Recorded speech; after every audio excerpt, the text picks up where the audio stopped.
mom and dad were really proud of me. They would really praise me that I knew who I was, that I knew how to speak Navajo. I knew my mountains, I knew songs, and I was a really beautiful, sacred person at home.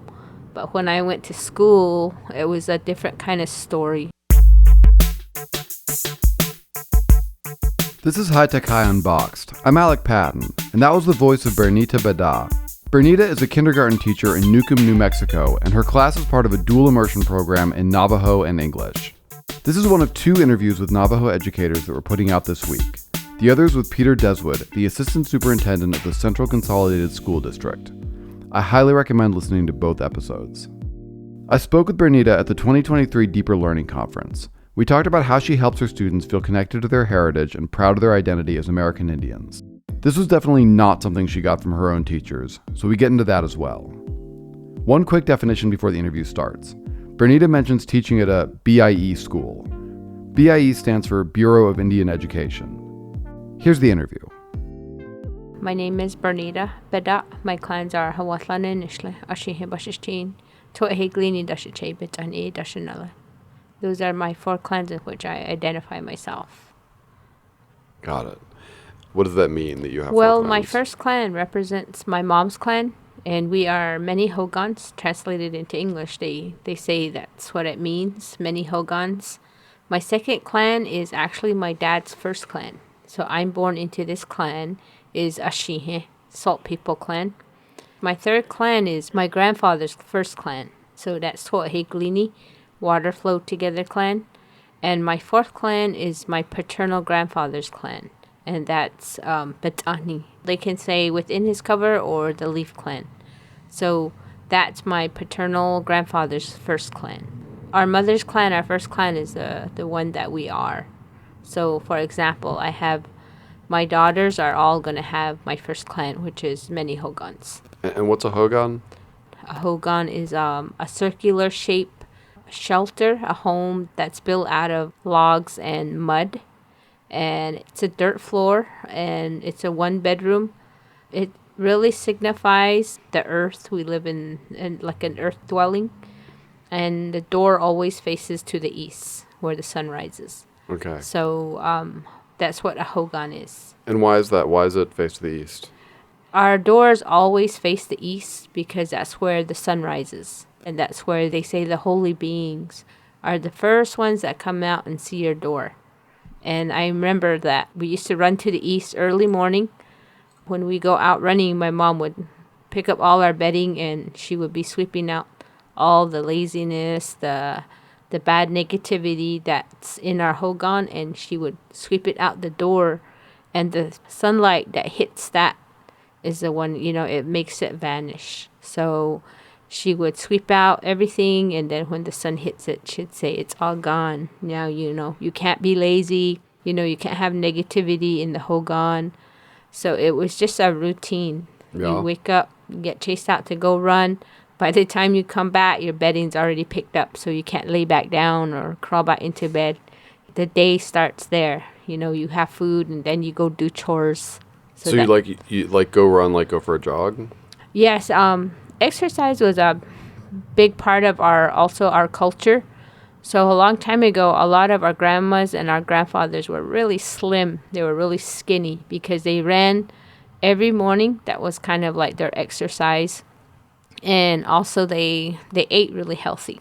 They didn't eat like fatty foods, a lot of processed food. It was mainly a lot of corn, and they drank a lot of water.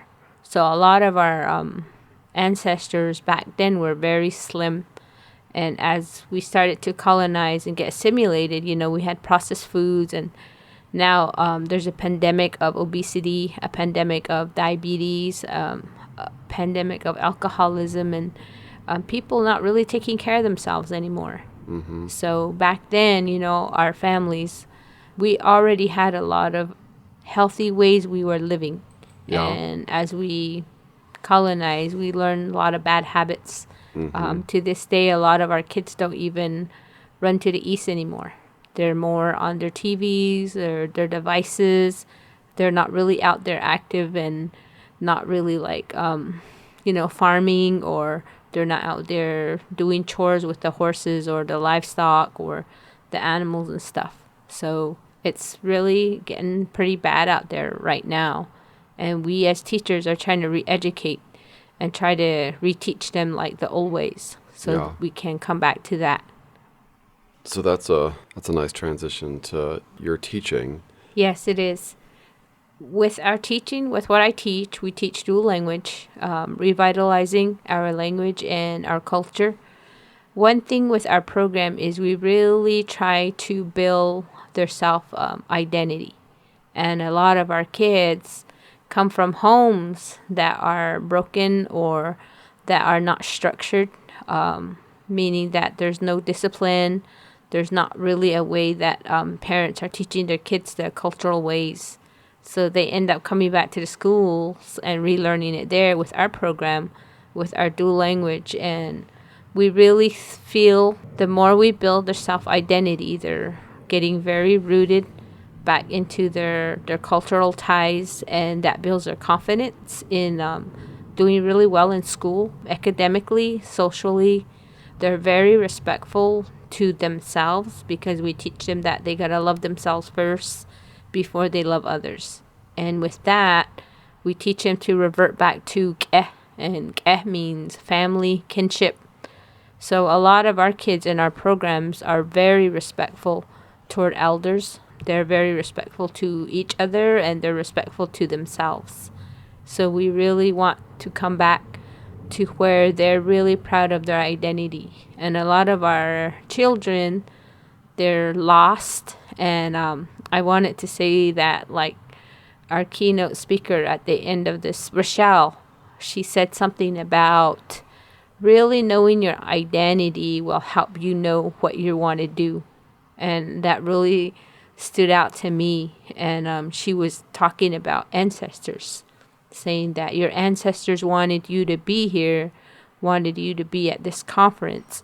And we believe those same things because our ancestors are a big part of who we are as Navajo, especially that we are a matrilineal society, that our grandparents, especially our grandmothers, are very sacred. Our mothers are very sacred, our sisters. And so we are the bosses in our culture, not so much the men, but the women are the ones that have the planning, the thought process, the life process, the reverence. So they kind of like are the ones that make the families work.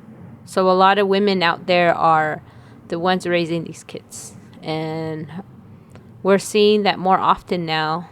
The men in our culture are not there as much as they were when I was little, only because they're getting distracted by drugs and alcohol. There's more abuse, domestic violence in our families, in our homes, because mom and dad are not both in the home. A lot of our grandparents are the ones that are raising our children. So in your school, you're teaching kids their cultural ways. Yes. How did you learn your cultural ways yourself? My mom and dad were non-English speakers. They spoke only Navajo. We were raised in a hogan, a dirt floor, one roof, one room, and it was kind of as tiny as this room. We had a fireplace, and we were raised like from the ground, literally. And when my mom cooked, we all sat at one table. We didn't have plates and forks. Of course, we all reached into one pot and we ate in that sense, which built our family community where our brothers had to respect the sisters and we as sisters had to respect our brothers. And we only spoke Navajo. We were finally introduced to school, the Western way of living. And I really didn't know English until mid-4th grade, maybe. I spoke Navajo all the time at school. And it was hard. My elementary, middle school, and high school, my college education was very traumatic. And I really got bullied. I think more or less in elementary, we only had Anglo teachers. So I was still getting slapped with a ruler on my hand for speaking Navajo in the class.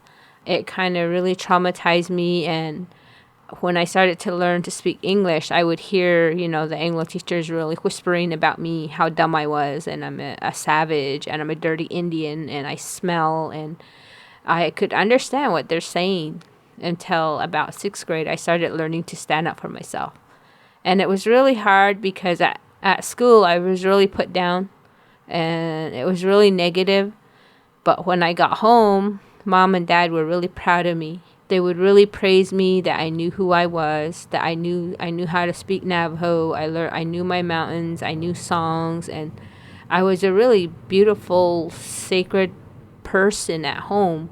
But when I went to school, it was a different kind of story. I felt really ugly. I felt ashamed. I felt embarrassed. And when I got to middle school, I really started to be more embarrassed of my parents because they only spoke Navajo. But I had a very good friend who is also a teacher now. She's actually an athletic director at a high school. She really brought me out of not being ashamed of myself. So in high school, I was really proud of who I was.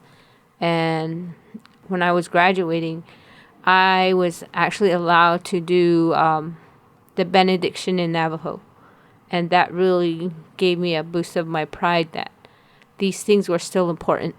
And in college, I went to Colorado, Fort Lewis College. Only reason why I went there was it's free tuition. And I met people, but there were also Anglo people that went to that school. And it was just really people being discriminating towards me and my culture. It was a culture shock for me. And I didn't go home like every weekend like some people did. I kind of was there and I had to be there until I finished. So it took me away from my mom and my dad, my brothers and my sisters. Even though it was only like an hour and a half away, I still had to finish it out. Traumatic thing that really happened in my college was that my father had passed away March 9th, 1999. And it really brought me down because I felt like I was really trying to get a degree for my dad. I wanted him to see that I had a college degree. I finished college. I did it kind of in that sense. And when he died, I just absolutely had no motivation. And I kind of went into like a depression stage. One day, my roommate says, someone's at the door. I went to get the door, and my mom and my brothers were standing there. And I knew I was in trouble because they learned that I wasn't going to class, that I had just been sleeping through the day. And my mom and my brothers really gave me a talk, like that this education that I'm going through right now was not for my dad, not for my mom, not for my brothers or sisters, but for myself. And that realization really helped me see that school was for me and not for anybody else. So that week, I finally got myself out of it. I pulled myself out of it. Of course, my brother and my mom, they did prayers and stuff for me. And that week, I went back to school and I finished the next year with a bachelor's degree in social work. So I guess I was really kind of confused, and all along I guess I was thinking that I'm going to school for the sake of my parents, not really realizing it was for myself. So I had traumatic experiences, and I really got into the work of social work and realized that that's really negative. I learned about how homes with domestic violence and things like incest and things that shouldn't be happening in the home, the way I learned a home should be, was not how it was in social work. Mm-hmm. And I was a child protective service worker, and I actually had to take some kids away from their families because they were unstable. And in a way, it got really personal to where, I would take a child from an unhealthy home. Those families would come after me personally, bust my windows, come to my dad's house and bust his windows, and just threats, and it was a really scary time. And that's when I was pregnant with my first child. And I really did not want to have that kind of an energy while my daughter was inside me. And my mom had always told me, everything that you feel, the baby's going to feel. So you're going to have to be positive. You're going to have good energy so that, labor will be easy for you. But when I got into the social work field, it wasn't that way.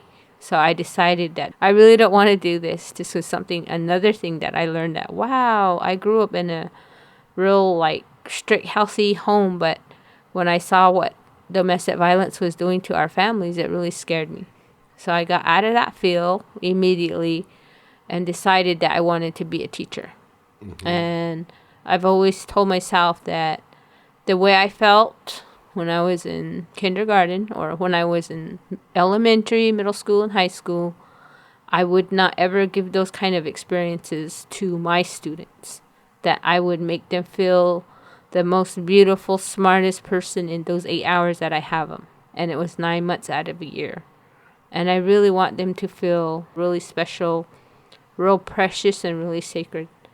And so I really, truly think that helps our students, help my students to be who they are. And I taught with the Gallup McKinley County Schools, and I taught with the Central Consolidated School District. I taught at a BIE school for a while, and some of those kids, they actually come back and they talk to me and say, thank you for being a positive catalyst in my life, that I wouldn't be here today. And I had a student, his name is Darnell. I ran into him at TNR in Gallup, and he says, oh my God, Miss Bedah, thank you very much for all you have done for me. That's made me a very strong person. And I am there for my family, and he really appreciated me, and he couldn't believe that I was still in the teaching field. And those kinds of testimonies really, I guess, motivate me to keep teaching, especially the culture and language. And this kid that was so appreciative said, now because of you, I know who I am. I'm proud to say my clan. When we have occasions that we are celebrating something, I always choose to dress up. I wear my moccasins, and I feel proud of my turquoise that I wear, where I'm not embarrassed of it anymore. And I'm really still trying to keep speaking my language. And that really made me feel really happy and really proud. So I know I made a difference in some young people's lives, and I want to continue to do that for them. Mm-hmm. So this program really helps our students be proud of who they are. And what I believe is that our culture will never die as long as we keep passing it on to the next generation. And I believe what our ancestors left for us will still be alive. Some people doubt it, but if you really believe that it's going to live on, it will happen. Tell me more about the program that you're doing now. We are a dual language program. We started out as an immersion program where we had 50% instruction in the Nebezad Navajo language, and then we had 50% in English. So this kind of started out the whole thing with our dual language program. We had one teacher specifically just teach Navajo. We had another teacher specifically teach just the English side. So the kids would kind of rotate. They go to their English class, and I have another class, and then we would switch them. The 4th graders go to English, the 5th graders come to Navajo. And that was really working out. I think that was the best program I think we had. And then they decided to change it where the one teacher does the Navajo portion and the English portion, both languages. And they decided to make it a dual language program, meaning that 90% of the time the kindergarten teacher is speaking Navajo. We decided that oral language development would be the big focus connected to the cultural identity. So then they decided 2nd grade will do 70% Navajo, 30% English. 3rd grade would do 60% Navajo, 40% English. And then 50% for 4th graders, 50% in Navajo, 50% in English. Our 5th graders would do 40% Navajo and 60% English. So that's what the district decided to do, and we are continuously doing it. We go back to the drawing boards and talk about things that are not working, things that we should implement, things that we should take out. So it's a constant communication process with teachers and administrators. And when we first started our dual language program, kindergarten kids that were in our immersion program are now actually seniors this year in high school, and they'll be graduating. That's the cohort we started with way back. And when we were told that when we get to 5th grade, there will be a 6th grade immersion teacher or dual language teacher, and then 7th grade as they moved along. But somewhere there was a lot of miscommunication, so we felt like they pulled the rug from underneath us, and the kids just went to regular school in 6th grade. Right. And we came back again to the drawing boards and says, no, this is what we agreed on, and this is what's supposed to happen. So we're still working on that. And right now, our dual language program is from K through 5th grade. Eva B. Stokely is the main place that the dual language program started. And I teach in Newcomb, the dual language program there. We had a big number of interest in parents that they wanted their child to be a dual language student. And as we were about to start this whole thing in Newcomb, the pandemic happened. So then we waited, and just this year, they finally put me in a kindergarten dual language position, where again I teach 90% Navajo and 10% English. So what's that been like? It's a challenge. It's a real big challenge because our students, they're not Navajo speakers. Their first language was English. And so probably only 2% of the whole student population in our schools understand Navajo. So it was really difficult when I gave, a lesson in Navajo. The kids would just sit there and had no idea what I just said. So then we decided to kind of go into it slowly, where I'm like code switching back and forth. But we had, professional development in how to teach a language. And a lot of the people that came in, they talked to us and said, code switching would not be something that's going to be effective. So just stay in the language, even though the kids are not understanding it, and then they'll start picking those things up. And so we just pretty much stay in the language of Navajo and try not to code switch. And for my students, I noticed the understanding has gotten better. So I speak Navajo, I give directions, I tell them what to do in Navajo. I'm getting some of the little kids are coming back to respond like, yes, I understand. Oh, bigidishki. Oh, balta. They're responding. So I really think that just speaking the Navajo, even though they don't understand, using a lot of hand gestures, they're starting to really understand. Yeah. And again, behavior-wise, they are so different as far as regular ed kids are not as respectful as our students. Why do you think that is? Only because we teach with kinship, and we tell our students that they can't misbehave. They're supposed to respect their elders, their moms, and their dads. And we have parents that tell us, like, wow, what did you guys do to my child? He's so respectful at home. He does his chores. He says Shema. He says Ashonde. He says Ahyehat. And we're getting really good positive feedback from parents. All right, there's got to be a little more to it than that, because every school says you should respect your elders, but not all of them get those results. Yeah, well, I think it's because we tell them the stories. We come and bring up all the stories, like how we emerged from the earth and how there was chaos in each world. We kind of really go in depth, and just sitting there telling the story, and the kids just staring at you with their jaw dropping like, oh my God, and they really internalize these stories, and we believe that these stories really happen. They're not myths, they're not fairy tales, And when you tell the kids, they ask, tell us a story again.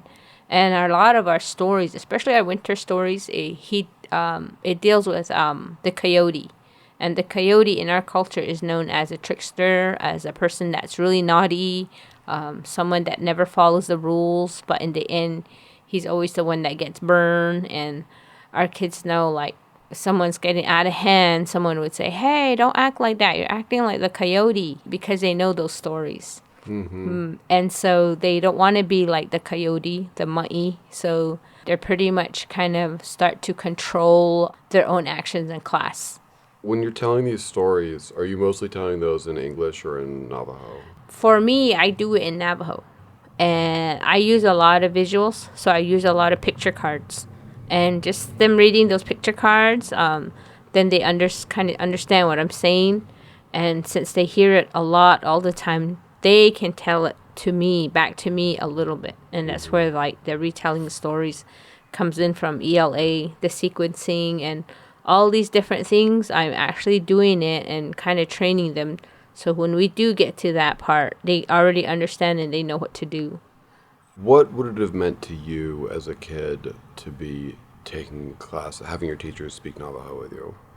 Oh my gosh, it would have been... I think I would have went farther in my college education. I wanted to become a electrical engineer, and somewhere along the line, someone says, "Oh, you're Navajo. You're not good at math. You're stupid. You're not gonna do it. You're not gonna amount to anything." And that really brought me down. And if my teacher spoke to me in Navajo, I think I would have excelled at my highest level.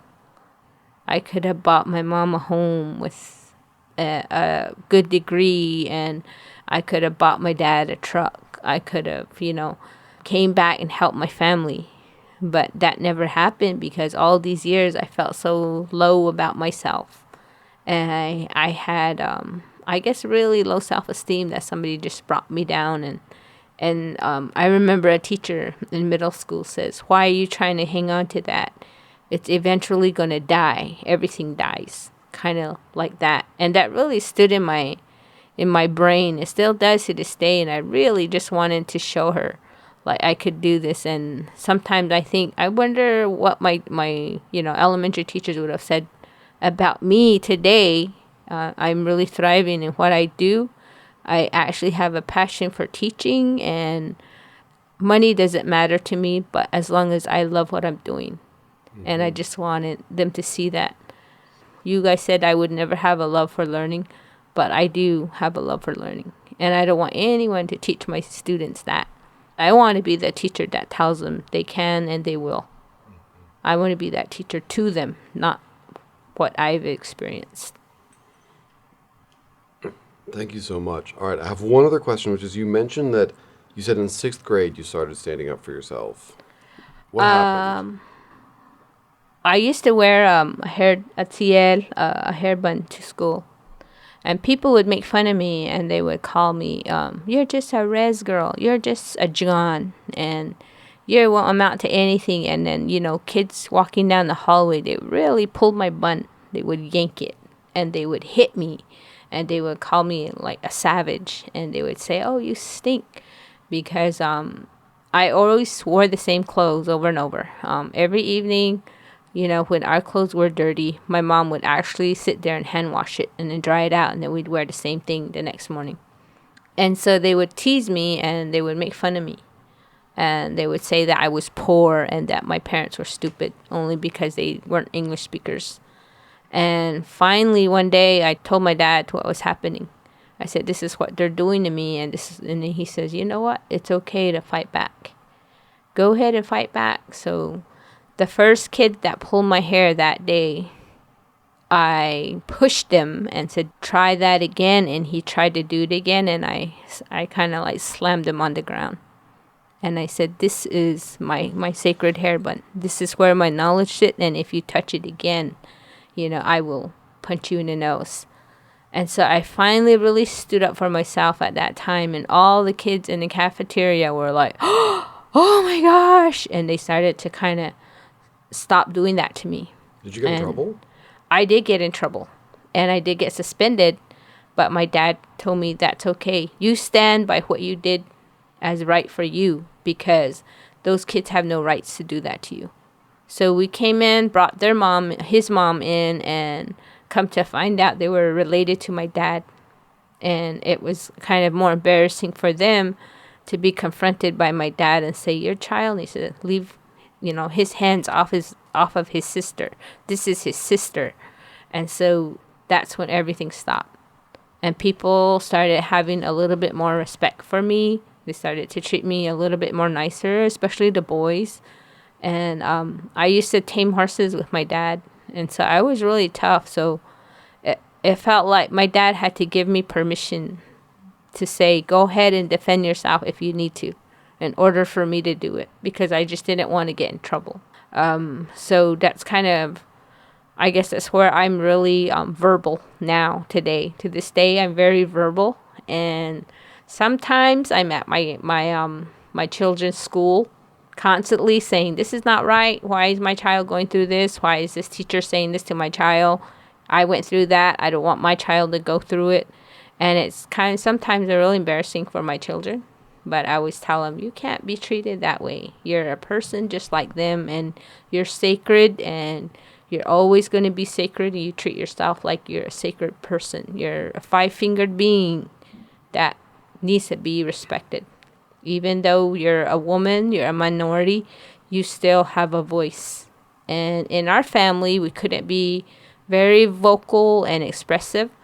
But as the years came along, I became very vocal, just because my dad and my parents really said, you can't just lay down for that. You got to say something. You got to put a stop to it.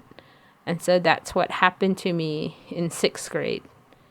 So some days I wish I would have had a better, elementary experience, or a middle school or high school, or even a college experience. I wish it would have been more positive. And again, I think I would have really excelled. And that's why I don't want to do that to other kids. I want them to excel as much as they can, push them to their potential, and let them go from there. Thank you. Thank you. Thank you so much. High Tech High Unboxed is hosted and edited by me, Alec Patton. Our theme music is by Brother Herschel. Huge thanks to Bernita Bedah for this conversation. Check the show notes to find a link to the companion episode to this one, my interview with Peter Deswood, the Assistant Superintendent of the Central Consolidated School District. Also, in our interview, Bernita mentioned the keynote speech by Rochelle Gutierrez from the 2023 Deeper Learning Conference. We put that keynote out as a podcast episode in the spring, so we've got a link to that as well. Thanks for listening.